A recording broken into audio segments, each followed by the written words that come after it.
Chris Demm saw some things on vacation. He stayed in a hotel it's got a special design to it.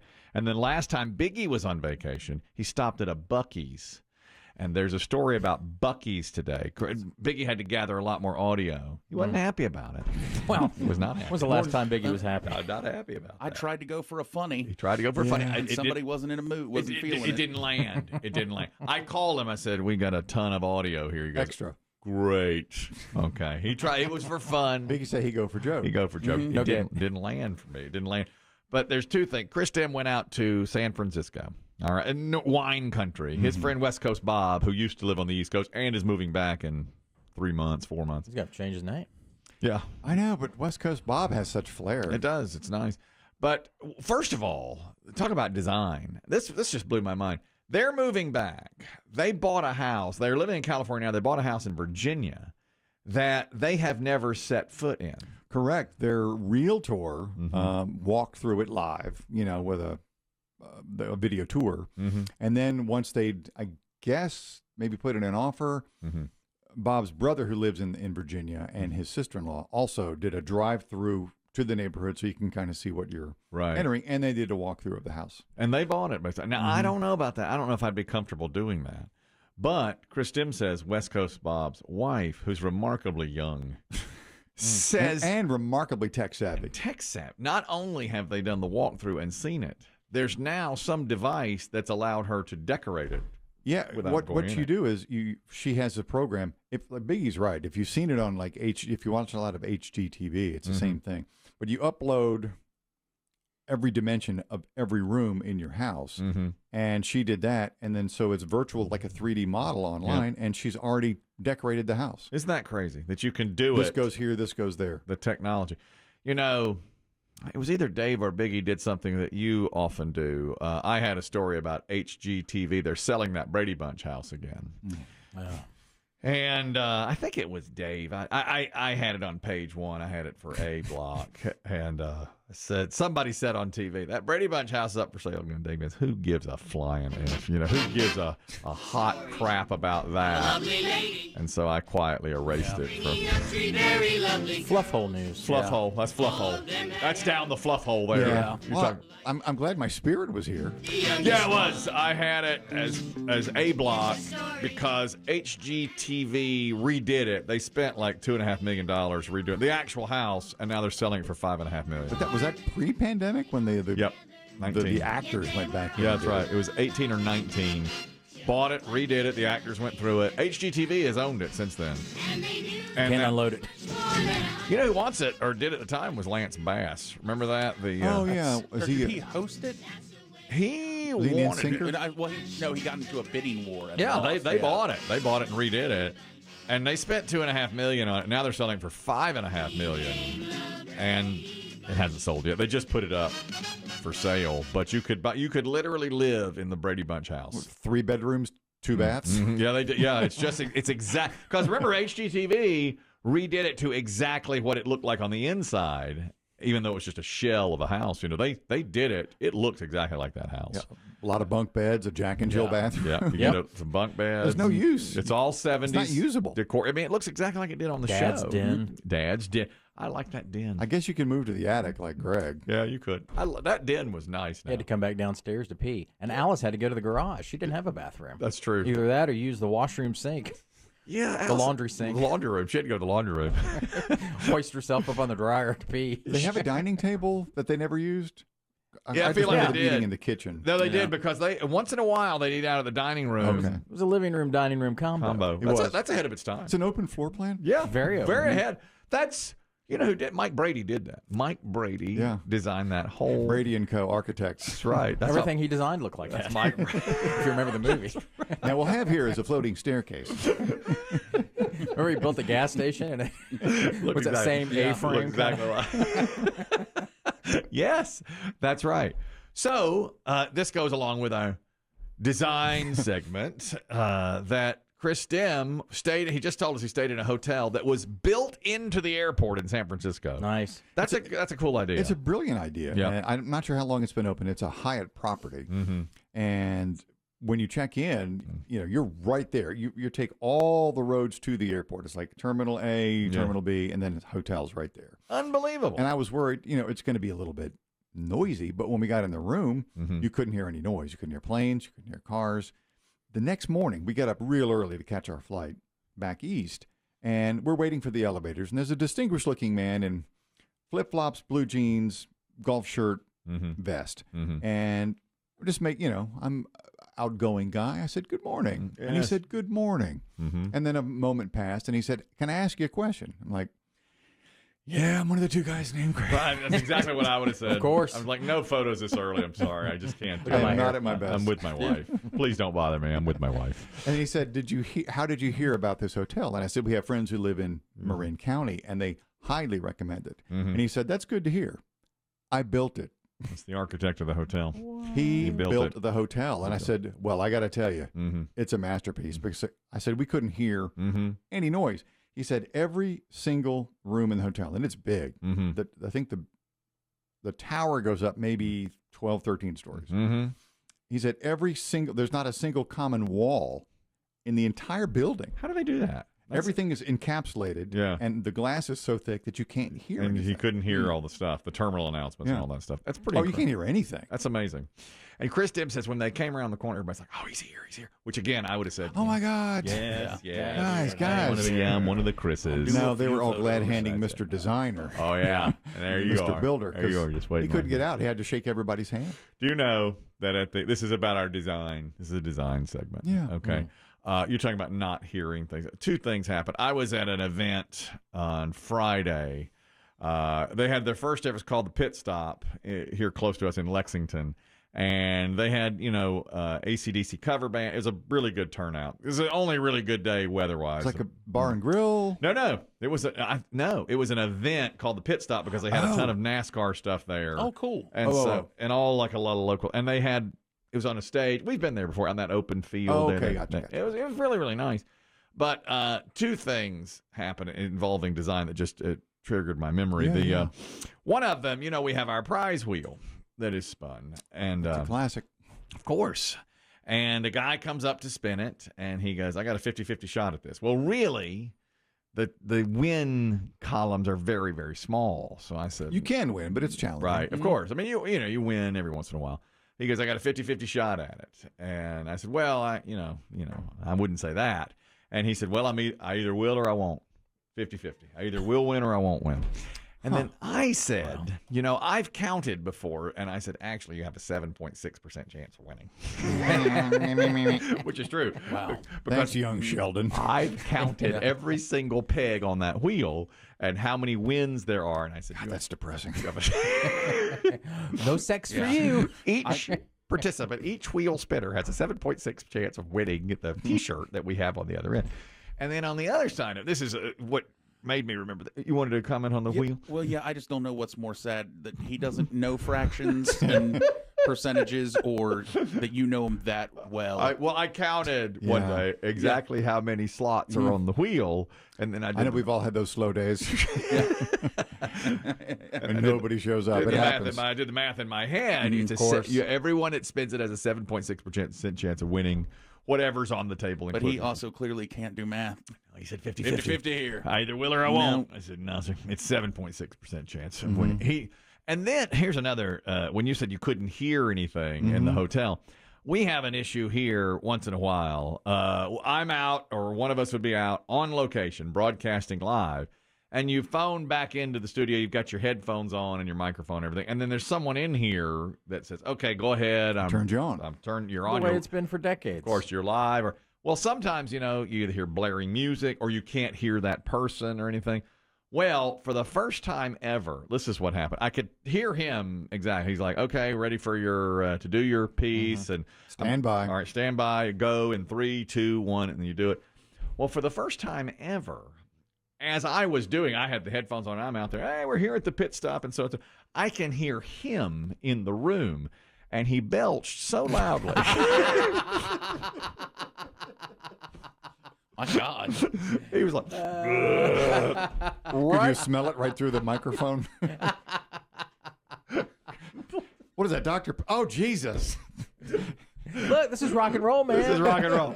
And I'm like, it's coming through, and he's like, Did it jar you? Yeah. Oh, yeah. I'm out there Did you talking. lose your place? Yes. We're live. I'm here at the pit stop. Jesus! Nobody else can hear. Excuse you? Just me. I'm gonna be here till 6. I've got T-shirts. And he's just like, You have a 7% chance of winning something. Come see me. he belched right into the mic. So that was the first one. But I thought, I'm not going to embarrass him and tell him that. I'm gonna be a professional. I'm going to be a professional. I did the piece. And we don't. Okay. Now it's a half hour later. I'm doing another one. Okay. We're talking. He's like, all right, you're set to go. 3, 2, 1. We start. I'm 5 seconds. I hear somebody come in the door. He's like, yeah, man, yeah. And then he goes, that's just Kelly babbling on. He's out of something. Don't worry about it. And I hear him the entire time. And I'm just like totally discombobulated. It's like something's in my ear. People thought I was having a stroke out No, there. I can't hear me at all. Yeah. Interesting. Yeah, I didn't know. When I press this button, he can't hear jack. Well, you barked about that one day in the meeting. You said, I can't hear the guy on the other end. Well, they fixed it. They fixed it. They fixed it. I can sure hear him now. Now you can hear no one else. That's right. That's all I hear is him. You can hear his guttural noises. Yeah, I was too grumping in the meeting that day. Remember that? Yeah. That's Yeah. Oh, today's our first day back since the the 1 week anniversary. the incident. Yeah, Chili, you might get the cold shoulder. I call it the Great Debate. Yeah. Lincoln Douglas, Nixon Kennedy, Patriot Kelly. Yeah, littlest patriot. Now, I've tried to be overly nice to the littlest patriot. Said his birthday was over the weekend, so I texted him for his birthday and everything. I just knew I had it in my head that it was his birthday, so I went ahead and did it. You're not gonna, when he sits down at the meeting, say, "Hey, how was your birthday?" Yeah, I probably will do something like that. So, Chris Demm went to San Francisco, saw the hotel. Last time Biggie was traveling, was it Florida where he went to Bucky's? Well, yeah. Yeah, Bucky's. I never Love it. heard of it. But you said it was enormous. It's great. Bucky's. It has a cult following. Yeah. Since you mentioned it, I've heard of it other places. It's enormous, right? Yeah, there's 100 gas pumps. Yeah. They serve all kinds of food right in there. I mean, brisket, barbecue, cooked right in the Bucky's. Right. And, I mean, a full deli, Yes. like a burrito bar, a wall of beef jerky. Yeah. Every type of toy, souvenir you could think of. It's unbelievable. And And so it's only in the southeast. It's they're Texas started in based. Texas, and they're Okay. slowly Yeah. expanding out. I want to go back and make a 2-day trip to Bucky's. for our anniversary. Yeah. We're Yeah. talking for our 1-year anniversary. My girlfriend and I are talking about a 2-day trip to Bucky's. Oh my God, that's She's a nice. lucky gal. I'm sure there's a Yeah. nice little motor court down the way. You can I bet stay there at. is. It's so beautiful. Yeah.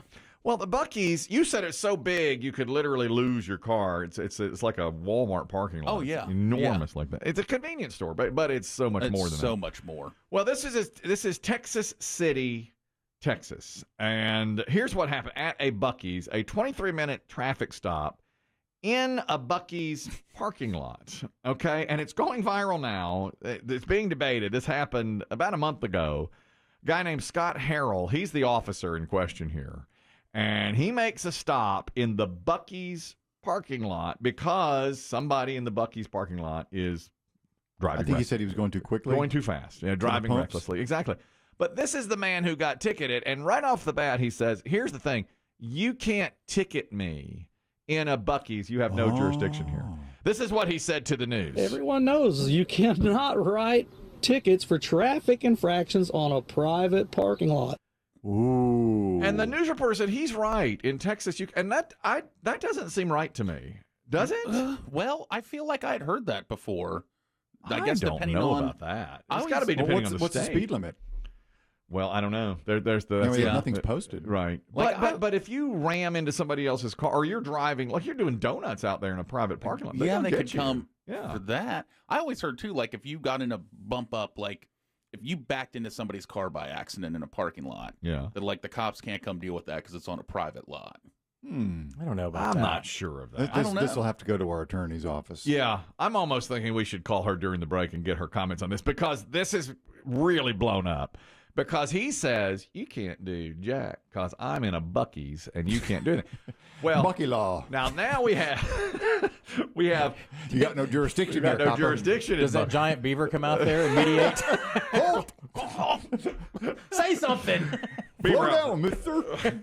So the guy the cop says, now we have his body cam. He says, by golly, I could write you a ticket, but I'm not. And there's only one reason he didn't write him a ticket. I'm not going to write you tickets, but the only reason I'm not writing you tickets is because I'm out of tickets right now. He's out of tickets. Oh, yeah, right. The old I'm out of tickets scam. I would write you a ticket. I just gave the last one to somebody at the wall of jerky. I've been so busy today. I got nothing left. Okay. It's your lucky day. But the guy says, who's being arrested or pulled, says, you can't. He keeps on. He keeps escalating it. At least according to the cop. But now he says the cop kept escalating it. So it goes back and forth like this. And eventually now he sits him down. He's like, I'm going to put cuffs on you if you don't comply with getting this ticket, because he's now calling in another officer to bring him a ticket book. I need a book. That's how mad he didn't have his book. This is more body cam. You want to go to jail? You want to go to jail? You want to go to jail? You could go to jail for this. This is all through this man driving too quickly through a Buckee's parking lot, he says, and it should never have gotten this far. It shouldn't have been this big a deal. But the guy says that the cop was the one that kept on escalating. Now we're playing Jean-Claude Van Damme Future Cop, and you need to stop me from something I may do in the future. And that's the man Jean-Claude Van Damme Future Cop. We're playing Jean-Claude Van Damme Future Cop. Great line. Yep. That's a great line, an obscure reference. Yeah, nobody will know it. But still, just calling him Jean-Claude Van Damme Future Cop. Yeah, because he said, Love it. He said, I can't be sure because you're escalating. I can't be sure I don't like your attitude. You may do something here that I don't like. Now we're playing Jean-Claude Van Damme Future Cop, and you need to stop me from something I may do in the future. He's on top of him there. That's right. So now, who was that speaking? That's the man who was Driver with attitude? Yeah, that's right. On the body cam. Cole, you have a comment on, can a cop give you a ticket in a private lot, in this case, in a Buckee's convenience store? Go ahead. Hey, yeah, I was telling Biggie, I got stopped by a cop one time on the road for being an idiot, and he gave me a ticket. He gave me a ticket and was like, look, man, you don't do stupid stuff. You just go to the parking lot. I can't give you a ticket for it. Oh, he said that to you. That's interesting. He said it. He said, use a parking Don't be lot. an idiot over there. I can't imagine that, though. If you're racing through an empty parking lot, I mean, like one of these, Yeah. at a large Maybe it's just the moving violation. I think it's not the piece of land. Mm-hmm. It's the fact that you're operating a motor vehicle. Right. And that you do have a license or don't have a license to do that. Right. For whatever you're doing. But So doesn't it seem if I'm going 75 miles an hour in a Lowe's home improvement Yeah, it's park- unsafe for sure. it seems like you should be able to be. If I'm driving drunk in a parking lot, they should be able to ticket you, I think. I can't imagine they can't, but everybody says it. Elaine, you're talking about private parking lots. Go ahead. Hi, I was actually 15 years old. I didn't have a permit or a driver's license, and my brothers and sister had already gone to school. Mm-hmm. So I got the bright idea that I was going to drive to school that day, and I drove, and on my way home, I passed a car in front of me, and a sheriff was coming the other way, and I got up to my driveway, which was labeled a private drive, and he caught up to me in my driveway, and he told me, I can't give you a ticket, but your mom has to call me. Wow. Wow. And did you ever Did you tell your tell mother? your mom? Oh, I told my mom. I was terrified. Mm-hmm. Oh, yeah. And At 15, you're pretty terrified. Did she call him? I'm not sure if she called him, but I just know that I ended up not getting a ticket. I could have gotten in a lot of trouble for what I did. There And it did you is. get your license on time? You weren't punished by delaying your Nope. license? I got my license on time, got my permit, and all that good stuff. You won that round. I'd have been scared to death, too. I would have Oh, told for my sure. mother. Yeah, I know what you mean. Mama. Thank you, Elaine. I said, Mama. Mama. Oh, man, you have to admit what you've done. Jeez, that's tough. One more quick call, and we'll tell you how this resolved itself. Ashley, you're talking about driving on a private lot. Can you get a ticket? Go ahead. Hey, can you hear me? Yes. Cool, yeah. So P1, by the way, I listen to you guys every day on my way to work and back home. Thank you. So, so this is in South Carolina. I went to school at Bowling Springs High School in South Carolina, and when I was a senior, this is kind of funny. Two of my friends they were leaving the lot at the same time, and they actually backed up into each other. Mm-hmm. And the guy was like, no, you did it. And my friend, whose also name is Ashley, she's like, no, you did it. And then they called the cops.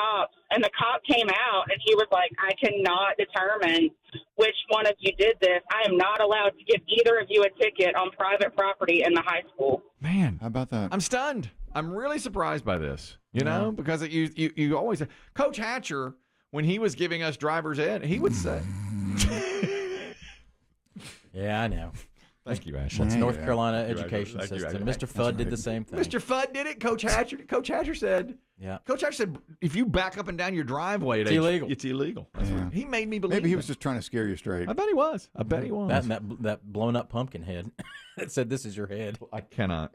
Remember that film? Oh, yes. Was it a film strip? There was a film strip where somebody ran over a kid with a pumpkin head, and it was blood on the streets. Yeah. Oh my God. Pumpkin on We're the plow. having PTSD in here. I'll never forget it. Let's go back to Bucky's. Yes, back to Bucky's. Please. This is the gentleman who was driving too quickly who said it was the cop who escalated everything. He just keeps escalating it and trying to gain the authority to hammer me down. Well, Did the first officer's partner or backup show up? yes, and he wrote him a citation. This is the body cam of that. So the other officer has a ticket book he's going to let me use. You're going to be receiving a citation, okay? And because I think going to jail is a bit excessive. So he's ready to take him to jail. He said for his attitude, he was ready to take him to jail. The guy appeared fairly calm to me. Now, he just kept saying, you can't give me a Yeah, I mean, he was ticket here." smart-mouthing him. Yeah, he was. But he said, you can't give me a ticket here. He did call him John Claude Van Damme, future cop. Okay. I mean, Great line. yeah, it's a well-timed, well-played insult. Yeah, exactly. But what's the citation for? Speeding? Yep. for Unsafe operation? Unsafe operation, $300. And the guy says, I'm disregarding this. I'm not even going to court over it. I don't care. He cannot give it to me. So he's standing his ground. Now, what if Bucky's went to the cops and said, "Yeah, give it to him. We don't want him speeding through our parking I wonder lot." if they Now, have. Bucky's could do that, Could correct? they do that?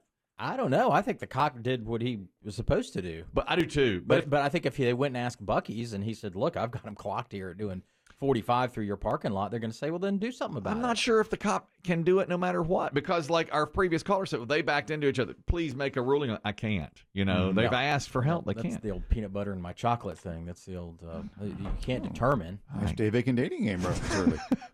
Finally, it ends, and the gentleman says, "This is why people want to defund the police." You hear all this defund the police and everything? Guys like him. This is why that happens right there. He said he was way too over the top with it. He says, "I'm disregarding. I'm not going to do it." It's Look, I love Bucky's. But don't you think everybody Yeah, that got pulled, that if you're riding on the street and you're speeding on the street, don't you think everybody would pull turn into off- a Bucky's. Would pull into a Yeah, but they've private clocked, property? but they've clocked you on the Yeah. No, I on think the no. streets. I think that's the street. I mean, they have the rule. They rule the streets. Yeah. that's a fine line.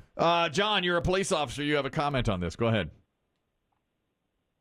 Hey, in North Carolina, there's a term called a PVA, public vehicular area. And so if your parking lot isn't blocked off with an arm and a gate guard, the laws of the road apply to the laws there. Okay. That makes sense. Huh. Thank you. That makes sense. I mean, that's Coach Hatcher talking right there. Yeah. That makes perfect sense.